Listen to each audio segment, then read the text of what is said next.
Well, peace, friends. We're deep into doing church online, but you're probably still having some tech problems. How can you improve your digital excellence if you're on a small church budget? What if you're on a medium church budget? That's what we're here today to explore. I'm Pastor Tom Arthur from Sycamore Creek Church in Lansing, Michigan, and the leader of the Reach Movement team. We are building a movement of churches that grow and multiply. Welcome to our third, our third one that we have done of this. We are starting to seem like real podcasters around here. We debuted our hashtag Church Different trilogy last May and our hashtag Digital Worship Coach trilogy last fall. We're going to feel like real podcasters. If you want to see those webinars or listen to them, you can check out our videos on our Facebook page at Reach Movement MI, or you can search the series hashtag on YouTube or visit reachresources.org and go to the podcast tab. But enough about the past. It's a new year. It's time to get some new vision for how to not only overcome your tech problems, but to use technology effectively for ministry moving forward, whether that's in the pandemic or whether that's post the pandemic. Today, we're going to be exploring the tech setup of Hartford United Methodist Church, where Stephanie Norton is pastor. Hartford is an every town United Methodist Church with an internet upload speed of a staggering 3 megabytes per second.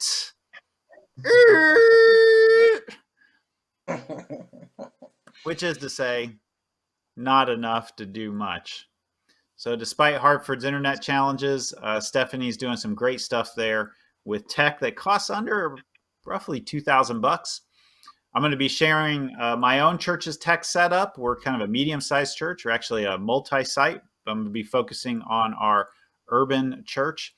Our cost is right around $5,000 or so. And we're also going to hear from Sycamore Creek's tech advisor, Dave Wasinger, who is a video producer and director at Lansing Community College. He might know a thing or two about making our relatively new digital life easier, better, or both. Bonus, Dave Wasinger is the bonus of this webinar. But even more important than just tech specs, we'll be exploring the challenges and opportunities for using tech effectively to fulfill the mission of the church to make more disciples of Jesus Christ to transform the world. So welcome to Tech Talk, hashtag Digital Christians. Please be sure to like our Facebook page and share the webinar so you and your friends and church members can join in too. It's a real simple thing. Just share it out to your Facebook page right now or your church Facebook page. Don't forget, you can post questions in the comments during this live video. And our Reach Resources executive producer, Leslie Bennett. Wave out there, Leslie. You're in the background somewhere. You will be following the questions and moderating the Q&A a little bit later on in this webinar. So, Stephanie, welcome back. You survived getting critiqued publicly during our Digital Worship Coach webinars. Hopefully it wasn't that bad.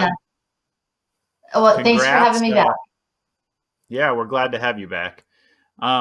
So set the digital frame for us, so to speak. When you think about who are you watching online? Like, who do you pay attention to? I mean, we all have influences for who we are. In fact, in the comments section, what YouTubers do you listen to, or pastors or otherwise? Stephanie, how about you?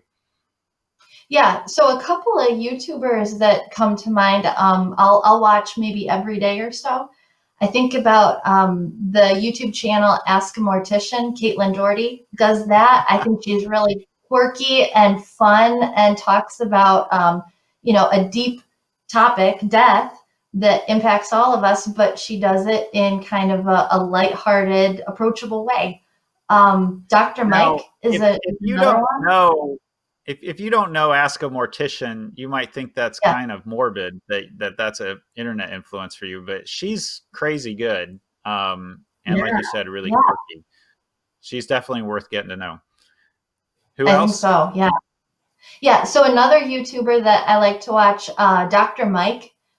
He's one, and it's cool because both of these creators they're millennials like me, and so they bring something a little bit different. Um, just really approachable, really concise information that I think impacts our daily lives. So those are two Yeah. YouTubers that I like. I like TED Talks. Um, and I think of a couple of pastors in our area.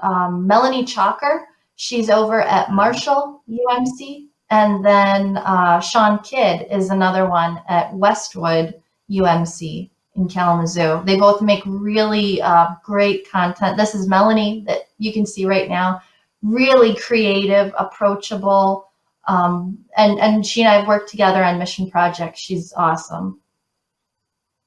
Melanie's super creative. Yeah, I yeah. haven't seen what she's up to, but I would imagine whatever it is, it's certainly creative. When I think about, I mean, I love hearing those influences because you're not trying to be like Caitlin Daughtery, but it does, those influences then influence how we present ourselves online and think about what tech you need to do to be able to do that. For me, we've some of our influences for the way we think about worship are something like the Dan Patrick Show, sports radio talk, which is, these are not super heavily video produced shows, but they influence how we think about it. Another one is a Good Mythical Morning. I love Rhett and Link. These guys are sort of just crazy YouTubers, and a lot of their shows just them sitting at a desk, kind of being silly. And again, it's not super heavily produced video wise, but it is very creative and intentional. Casey Neistat is another one who I've been paying attention to lately, and I watch a lot of Dude Perfect with my kids. Yeah. So that's just a sort of crazy. We again, if you're watching, we would love to hear who are some of the YouTubers that you pay attention to, that you listen to. So, these are influences for you and for me, but let's take a minute and understand Hartford UMC just a little bit. Briefly describe Hartford as a city. How many people are active in your church? How's the pandemic impacted that? Yeah. Our community of Hartford, it's a really small rural town, Anytown, USA, like you said. It's about 2,500 in population, so it's quite small. It's the size of my high school, very small. Yeah, smaller Kind of, than my high school. yeah, yeah. Mostly blue collar, little bit of white collar.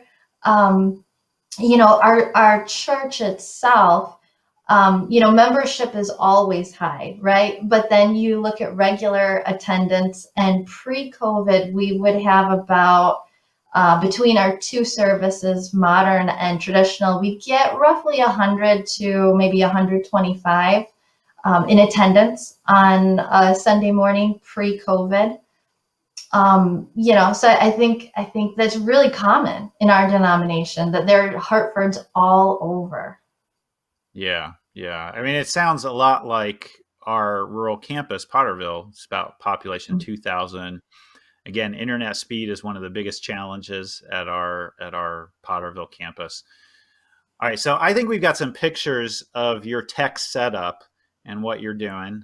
So we throw those up on the screen and take a look at just walk us through what we're looking at here. Yeah, so you're looking at magic. Right there, that picture that you see right there is Sunday morning. We do a pre-recorded worship, but then on Sunday mornings, we will do a couple of live programs. So one is like a live Q&A Bible study based on the sermon. And then a little bit later, we'll have a time of live music. So that's what you're seeing right there. There's Nick and TJ. And on that white table is a little tripod with my iPhone 11 up there, and a microphone that goes out to those two guys. I stand back a ways so that you don't hear me so much. And then we've got the TV with the just winter images, scenery, sometimes lyrics or scripture we'll put up there. But that's just your typical setup that we see every week. Now we're The picking out iPhone music right in order. The iPhone is kind of the workhorse of your whole thing. It is. It really is. Yeah. Yep. Um, so do you also do some pre-recording? Do you Mhm. pre-record with your iPhone as well? I do. For a long time, I would try and live stream because the feedback that I got from viewers, whether they belonged to our congregation or they were kind of visitors feeling things out, was that they really appreciated that live element and the ability to communicate with each other and share thoughts, questions, and ideas. But it was every single week something would go wrong, and we'd all leave with this really deflated feeling. And usually it had a lot to do with our internet speed. And so that's Yeah. what made us go to the pre-recorded. On Tuesdays I'll record my sermon and get it where I want it, and then we release it normally on Thursday, and people can then watch it before Sunday. So that's what we've Hmm. been doing. And that's gone better. You want to put your best foot forward and show something that looks thoughtful and polished and is attractional. As you're streaming on Sunday morning, are you streaming through your iPhone? I think you have AT&T as your carrier. Are you streaming through that data signal or through your Wi-Fi at the church? I do both as a fail safe, So if the Wi-Fi here at the church goes out, then hopefully AT&T will keep carrying me. So I've got cellular data going and the Wi-Fi just in case. We're going to get back to that challenge of having the kind of slow internet in just a minute, but I want to walk folks through the tech setup of Sycamore Creek. We're our budget is about $5,000, at least that we added to what we already had, because most churches already had a soundboard, so I don't include like the cost of that sort of thing. Most churches had some sort of HD TV and so on in it. So we've got some pictures of our tech setup here, and you'll see we're in our cafe, which right now is kind of our studio. And the whole workhorse of what we're using there is a V8 HD Roland HDMI video switcher that goes into an Elgato capture card, and then we use Restream to stream it all out. But this is a really beautiful little piece of equipment here.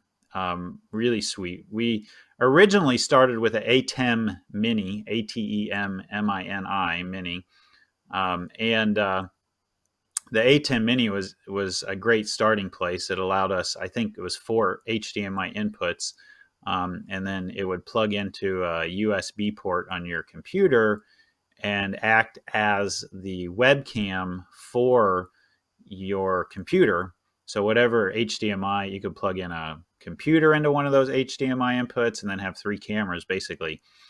But there were some challenges. One of them was that the A10 Mini didn't have the ability to preview what each input was seeing. So let's go back to that picture of the Roland. This has 8 HDMI inputs. So right now we run 4 HDMI cameras through it. 2 are kind of classic Panasonic, the way you'd think of a camcorder there. And then we have 2 GoPros that are at different places in the studio as well. We use one of those cameras for a wide angle, one for close up. You'll see that the one that's kind of higher, we can kind of swivel that around to different stations for a close up of whoever's at those stations. You'll see they're about 6 feet apart and so on. But then we fly one of the GoPros over the studio, so it's kind of a studio view. And there you'll see, you can think of like news shows or talk shows, and they often have like that bird's eye view of the studio. So that's what we were trying to go for with that. Um, we have a presentation computer then that plugs into that Roland as well as one of those HDMI. I think one of the great pieces of that Roland is that it's all HDMI inputs, so you don't have to get professional equipment for it. You can use kind of the normal stuff that we have around. That's the preview screen, so you can see all the different inputs, the 4 different cameras, and then what's broadcasting and so on out through Restream. And then, of course, any kind of audio board that you have can plug into that Roland. Now, again, this is where you get from the small church to the medium church size budget, is that Roland is about $2,000. So when you think about what you're doing right now, we have an audio board that was about, I think, $2,500, and most churches have invested a lot in kind of audio mixing. And now we're having to think about investing an equivalent amount into video as well. So we're going to actually, I think in the comments section, our producer, Leslie, is going to post some links to Dropbox, or I don't know, maybe they're Google Drive folders, where you can grab some of those pictures, I think, as well as some PDFs of the tech that Stephanie's using with some links to it, the tech that I'm using with some links to it as well, and what the costs of all of those things are. Stephanie, you already hit on this a little bit, but walk us through that service order again. You pre-record something, you put it out, and then you do something a little bit different on Sunday morning. Walk us through that whole thing.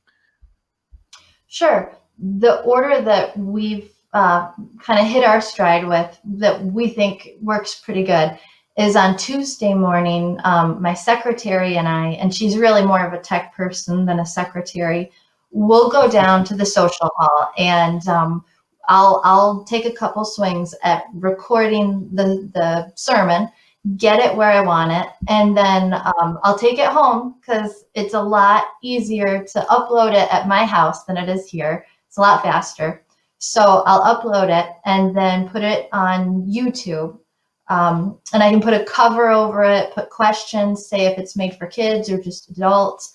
So when I've got that, then I'll release it. I'll put it on Facebook, maybe Thursday or Friday, and it gives people time to watch it at their convenience. And then I give my secretary 3 questions that kind of help with engagement, so that on Sunday morning when we do our live stream discussion, then it can be more engaging. It can be a discussion. And it's really fun. And so we do that for maybe half an hour, 40 minutes. And then a little bit later, we'll have that period of live music. We might do 3, 4, 5 songs. Now, the quality of what you're doing pre-recorded is really excellent. You've worked really hard at making that punchy, excellent. I think as far as like small town church YouTube pre-recorded stuff, it's really good. I think we've got some examples. That's what we're looking at this week as we study Revelation 6 through 16. I invite you to journey with us. You've got the nice kind of barnwood background, the HDTV. You've got a lot of great energy. You have a microphone plugged in there, and I see somebody asking about microphone. Tell us about how that works for you.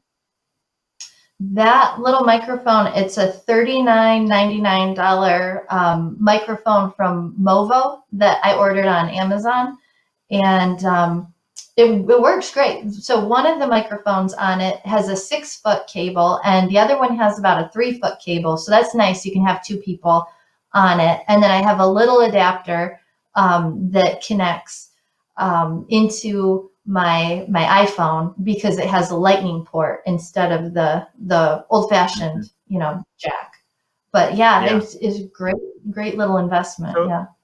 So one of the things that when we were talking before that I thought actually might help you out a lot, or help churches out a lot, is there's this little Shure adapter that will plug into your USB-C or Lightning on an iPhone, and it has an XLR input.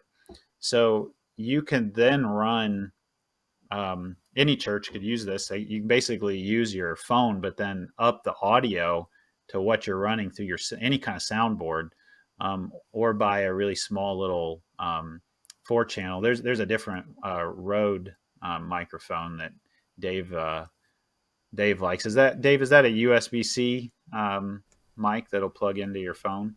No, that's just the Rode mic with the adapter you were talking about, with the lightning connection Yeah. to take your XLR signal to your phone.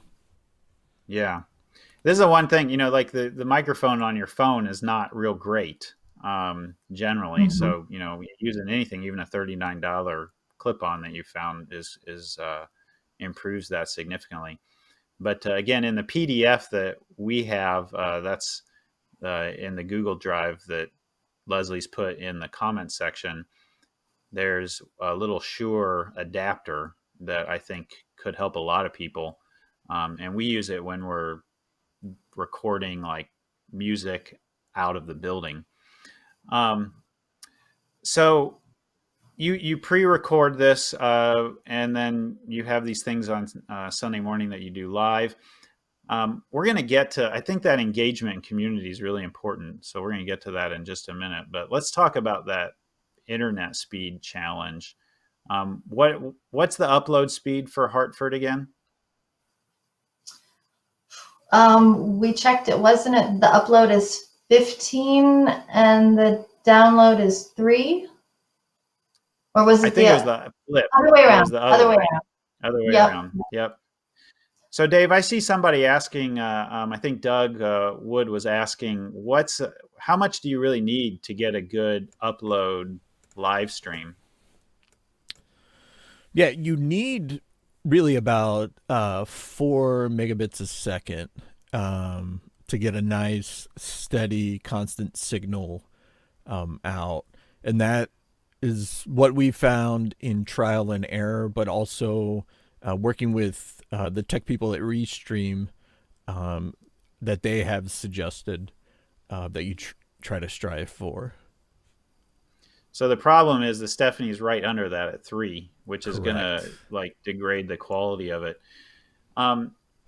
Dave, can you explain? We just have recently come across a sort of hack for our own system. We have an AT&T kind of wired system, but then something else. You want to explain how that works at Sycamore Creek? Yeah, so what we have is basically a internet backup, so to speak. So we have our cable internet that comes in and plugs into the modem, and then we have a wireless router that shoots everything all over the building. But next to that, in our office, is a AT&T router that isn't using the AT&T internet, but their data in the air. So we can get a much faster upload speed. It's probably 3 or 4 times what we can get with the cable modem Wi-Fi through that data speed. So before we go live each service, we will unplug the DSLR modem, and the system is set to kick back to the AT&T data service. And it's just like using a cell phone, pretty much, is that we're connecting to the AT&T towers to get their stronger data signal than what we would have otherwise. Yeah, I think we learned this a little bit by trial and error. That the data signal wireless is like 26 megabytes per second upload speed, and the wired speed is like half that. So we just hack it by unplugging it and forcing it to go to its backup wireless data. So, and that's just a service that AT&T provides. It's like their backup service, so that if their wired internet goes down, your internet at your business or home isn't interrupted. It basically becomes a hotspot. But also, Stephanie, as we were talking about all of this, I had seen a video a while ago about a solution that I think might be something that you could use, or any church could use potentially. Now, the price tag of it does increase the budget quite a bit, but since internet upload speed is so fundamental, it might be worth it. But it's called the Live View Solo, and I don't know if we have there it is. We've got a picture of the website. The Live View Solo by itself is worthless, but what it is it's a box that you plug two hotspots into. So if you had two AT&T hotspots, or if you had two T-Mobile hotspots, or two Verizon hotspots, it turns those two data signal hotspots into one stream of download and upload. And this is what, again, Dave has a background in journalism. And Dave, where does this get used in the field for journalists? Yeah, so any type of on-location, or I should say most on-location shoots of news organizations out in the field use, a lot of them will use a different Live View product, but that's how they get their news and information back to the control center, to their main office, and then out to the TV. They still use the satellite trucks and everything, but those are big and bulky and require lots of really big, long cables. So this thing, what news organizations use, just fits in a backpack. And this the Go Solo is even smaller than that, just like a little external hard drive on your computer. So if your town of 2,000, 2,500 or whatever has some kind of data, T-Mobile, Verizon, or whatever, that might be a great solution for you. But I love, Stephanie, you're kind of playing with that of the pre-recorded ahead of time and then the live, which, tell us why you went to that, like that dynamic of live, because I think it brings up what we want to talk about next. Yeah, so to my dismay, people, by and large, what I've seen is they are more attracted to the live than they are the really smooth, polished, beautiful visual, great audio. They really crave that live interaction and the time to touch in with their friends and say hey, and share with each other. And I think there's a level of engagement there that happens when you live stream that you don't get if you're watching something that was recorded earlier in the week, and you can't interact with other viewers at the same time, or even the host. It's just not present. Yeah, I love kind of what you're pointing to is that people are really desiring kind of community and connection even more than like quality of content excellence in the way you're describing that. And you put out this great like pre-recorded, which will have a life of its own beyond that. Yeah. But then this live component, we found the same thing. So here's how we do our service. Ours is a mixture of pre-recorded and live, and that roll-in HDMI really lets us do that. I think you use Media Shout, if I'm remembering correctly. Is that right? We do. Yep. So that's what's putting things up on the screen behind you, the HD TV behind you. Yeah. So we do the same thing. We have a splitter that comes out of the HDMI laptop, and one of then a cable HDMI goes to the TV that's behind me there, but then another cable goes into the roll-in video switcher, and we then pre-record components of the service, like the message. We'll do the message live or on location somewhere, kind of unique. And our messages, I don't know, Stephanie, how long would you say your messages are at this point? If you were to skip out like the announcements and the teaser trailer, all of that stuff, the sermon is maybe 12 minutes. I try and make it concise and to the point. It's pretty short. Yeah. Yeah. People's internet attention span is way shorter. Actually, maybe their attention span even live is shorter than we thought it was, but we're just now seeing how short it is. And what we do, my whole message is probably somewhere between 20 and 25 minutes, but it's split into segments that are anywhere from 1 or 2 minutes long to maybe the longest is 10 minutes. and we play a segment of the message, and then we come back live to the studio and we talk about it, and people are commenting in there's the chatterbox. So we'll put a timer up, and people then have the chance to answer this question and comment on it. We have somebody paying attention to those Facebook comments. Restream actually allows you to put the Facebook comments up on the screen, which is kind of cool. And so then here you'll see Anna and I then will talk about the answer to this question. And that question isn't just random. It's connected to the message and the theme for the day. But then we have some other people in the studio as well that are answering that question, and we're fielding whatever people's answers are on Facebook. So that allows us to have like the quality of kind of the pre-recorded component like you're doing mixed with the like people want to be live and engage at the same time. Yeah. But it is all built on being able to have an internet upload speed that will allow you to do that well. Right. So I wonder, as you've thought about it, is there a reason you haven't done like a premiere of your pre-recorded message? Like, say, what time does your service start or your live component start on Sunday morning?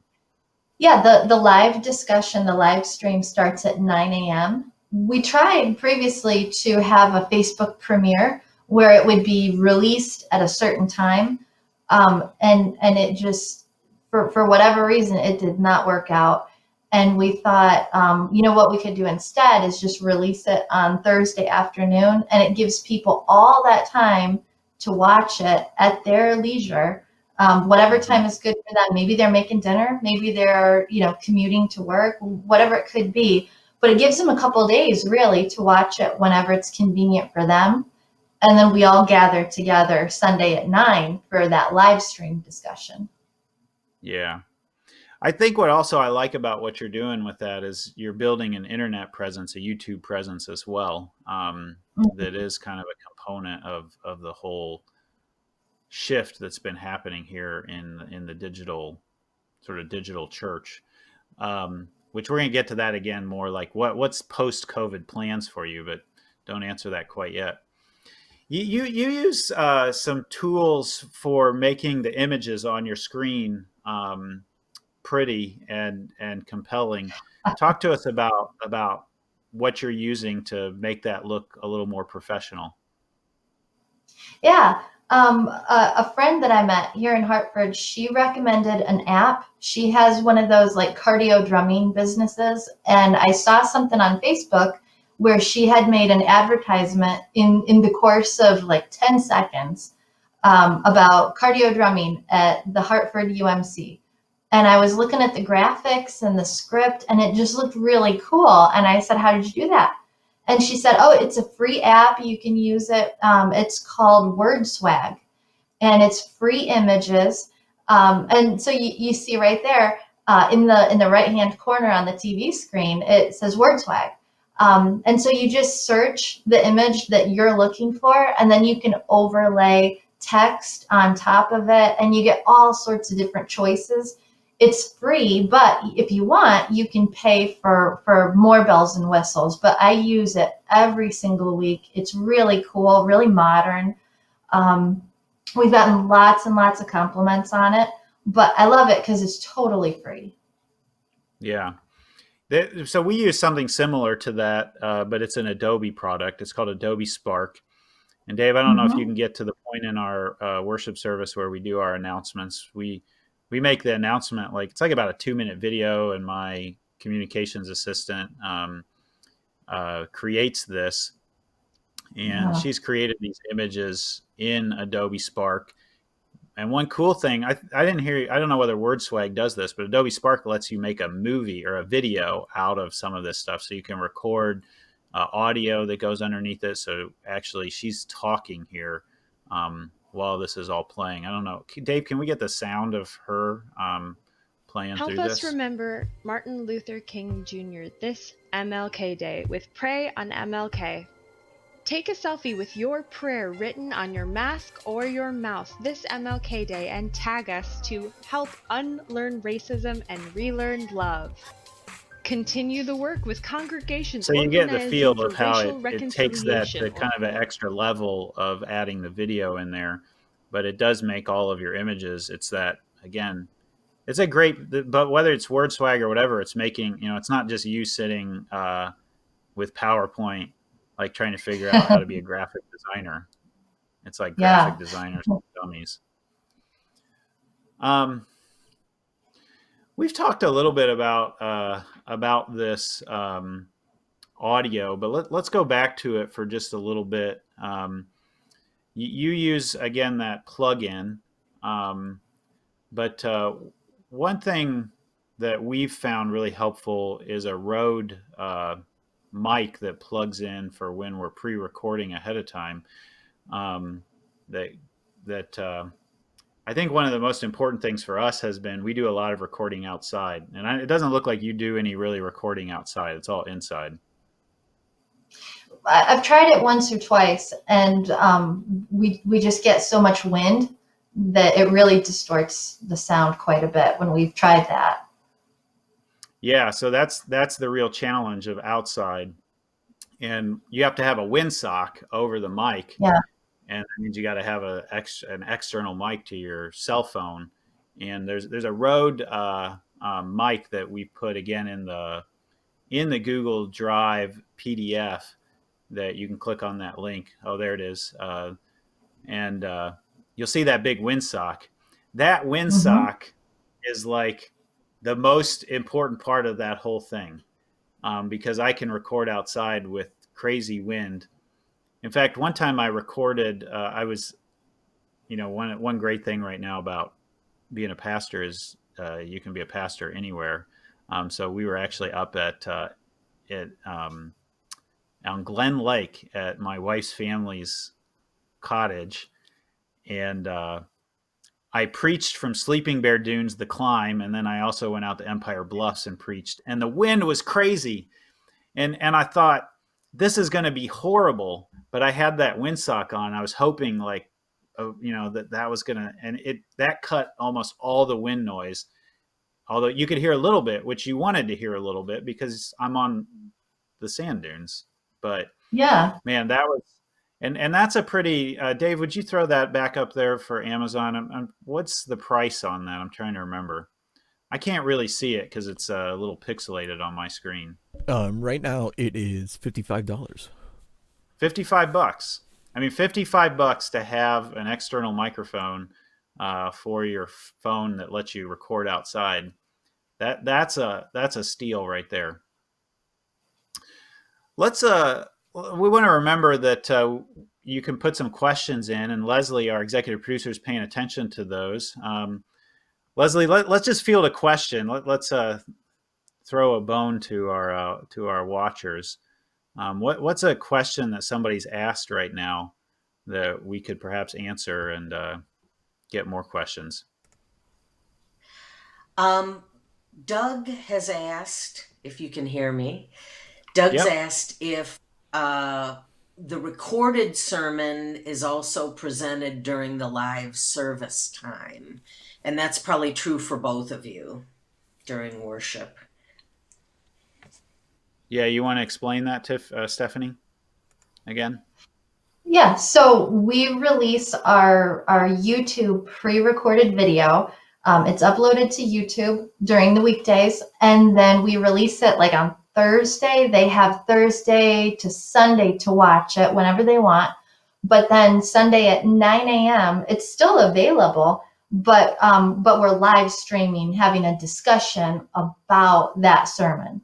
But then the live stream and the sermon, they're out there in the interwebs forever for anybody to watch whenever they want. I love the interwebs, by the way. It's my favorite place on the internet.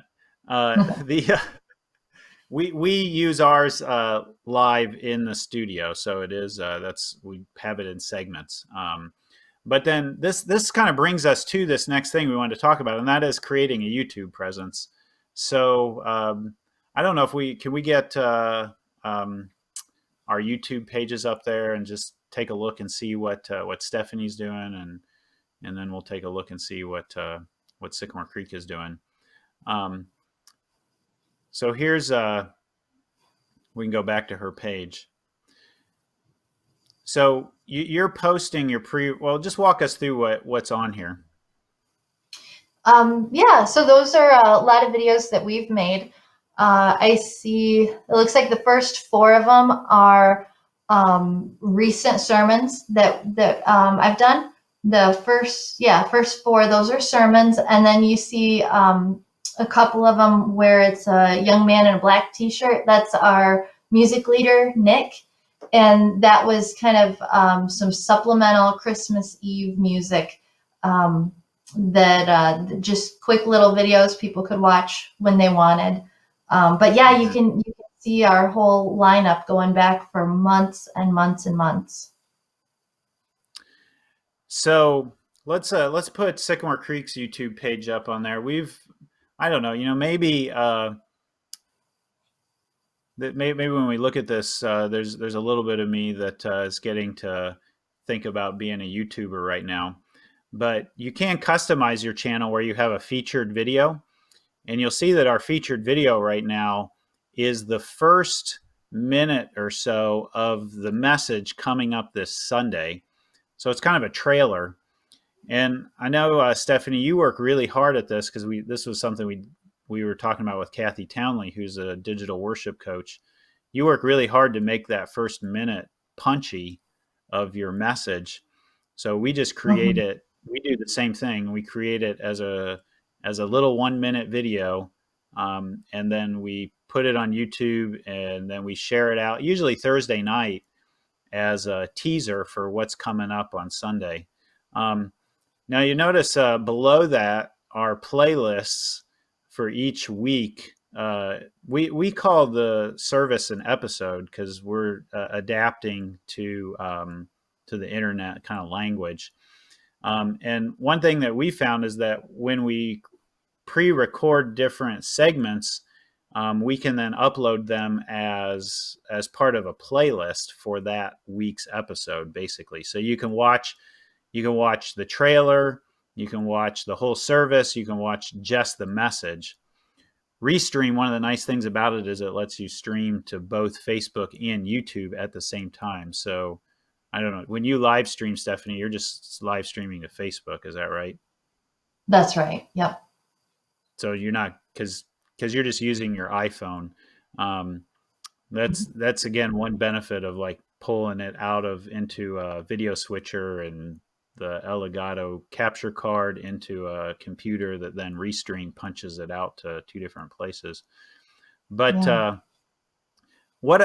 we only recently started doing that, like creating playlists for each week with the individual segments loaded into it. And that was partly because over Christmas break, I was on vacation, and I'm kind of a big fan of Saturday Night Live. And I noticed that Saturday Night Live creates basically like a playlist for each episode.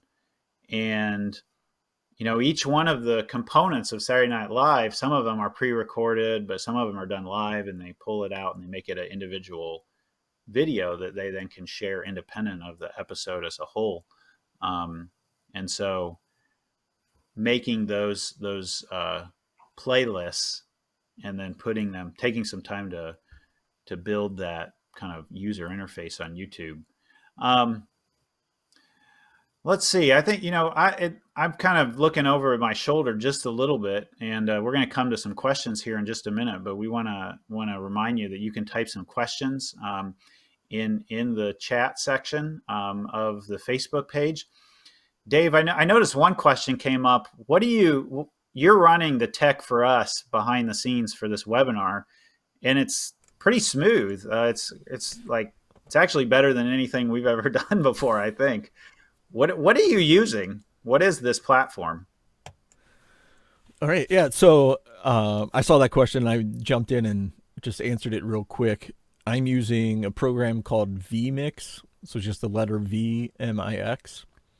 And it's basically a software program that gives you the ability to do just what I'm doing and have multiple cameras and images and videos and whatnot, and switch between them.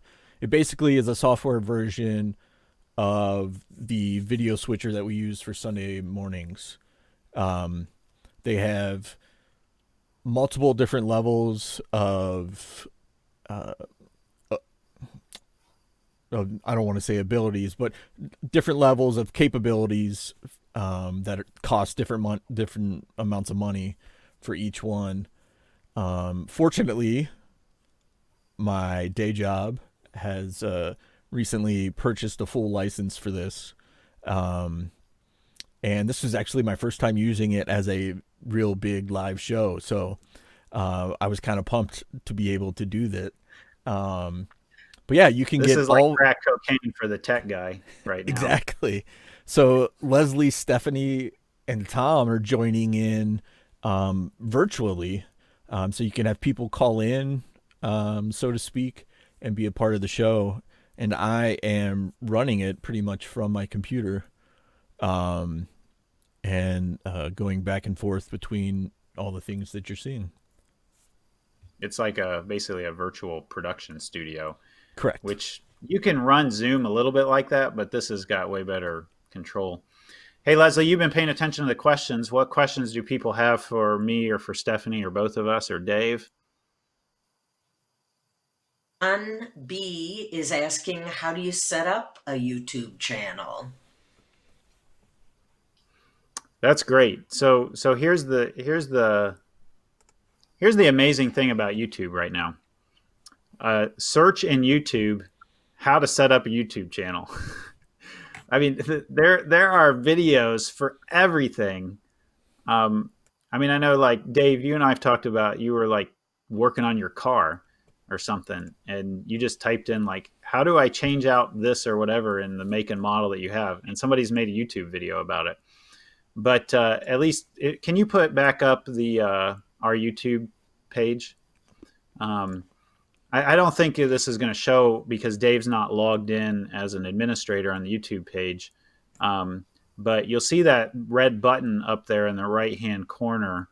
And when you're logged in as, like if he was logged in as Sycamore Creek's administrator, there would be another button right there that says Customize Channel.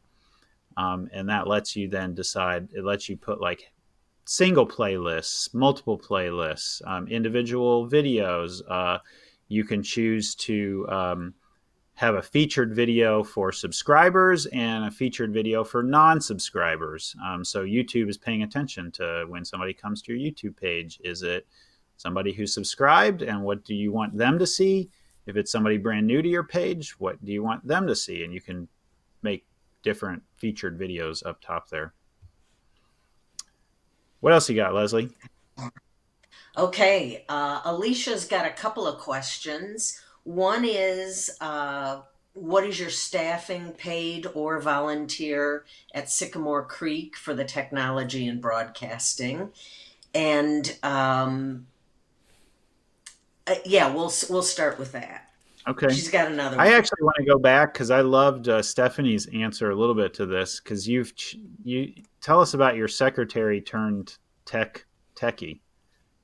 And how many hours are you paying her and that sort of thing? Okay. Yeah. So I've been at this appointment for about 18 months now, and she's been here for 19 months. And so when I took over, I didn't get to hire her, but she was just the perfect choice. So talented and just perfect for this role, really creative. But what I did was I transformed her job from traditional secretarial duties circa 1970, and I took her schedule, and 80% of it is technology. But she has the aptitude, the creativity in order to do that. She loves to learn, so it's worked out really, really well. And then she can take a lot of that heavy lifting off of my plate, so I can focus on content and she can focus on production. She works, I think it's 22.5 hours a week. And at $17 an hour. These are the very kind of unsexy things that pastors do, is work on staffing and job descriptions. And I love that you've shifted that a secretary position. That's what we have to do. That's the future. The church has got to think about staffing for this sort of digital and technology. For Sycamore Creek, I have a communications assistant, Carola, and she is, I think, 19 hours. And I'm trying to remember. I think we pay her $225 a week. I'm not sure what that pans out to hourly. But she's building the presentation. She runs it on Sunday morning. She builds graphics and all of that sort of stuff. She takes, like, we use a lot of graphics from other places. Like, you can use Adam Hamilton's graphics or Andy Stanley's graphics or Craig Groeschel's graphics, and she brands them for us and pulls them in and uses them and so on. She works on some of the customization of the YouTube channel, posting things. She's kind of our social media person, so she's scheduling posts. So when we post all that stuff on YouTube, she'll schedule a post for those individual components throughout, like, one a day or sometimes two a day, to be posted at different times and shared out, so that we kind of keep that engagement going. Dave, bless his heart, is a volunteer, and he has a full-time job otherwise, although we do hire him for this particular position that he's running right now for Reach Resources. But he's not the only person. We kind of, I'd say we have 4 key media people, 2 key audio people on Sunday morning, and 2 key video people. They're all volunteers. They all have kind of tech backgrounds. And then the other maybe key person to consider in there is my office manager, who also plays the role on Sunday morning as our Facebook host. So she is the one who is doing kind of what Leslie's doing right now, commenting in the comments with everybody. She is posting links and so on. Dave, I don't know if we can get a picture where we can see. I think you had a picture where we could see those 2 stations. I don't think we have a picture of Carola and Gretchen sitting there, but they're both in the studio with us on Sunday morning. So you have me and the co-host up front sitting on each side flanking the TV, and then you've got Carola and Gretchen sitting back more with the there you see Carola and Gretchen sitting to the left. We call Carola the digital DJ on Sunday morning, and Gretchen is our Facebook host. You'll see the audio guy. Actually, the audio table is covered over with a blanket right now to keep dust out. And then I think that's actually Dave's, the back of Dave with his brown hat. He's Brown Hat Media, by the way. I think you can look him up online. That is the same hat I'm wearing right now. And this is a picture of the multi-view screen. So if you look closely, you can see me taking a picture of it. And you're looking. So it's the 6 of us are the key components for a Sunday morning. And Gretchen, I think we pay her 25 hours, and I don't actually remember what we pay her as far as what that actually goes for. Leslie, what other questions are people asking about? The other 2 have to do with seniors in congregations.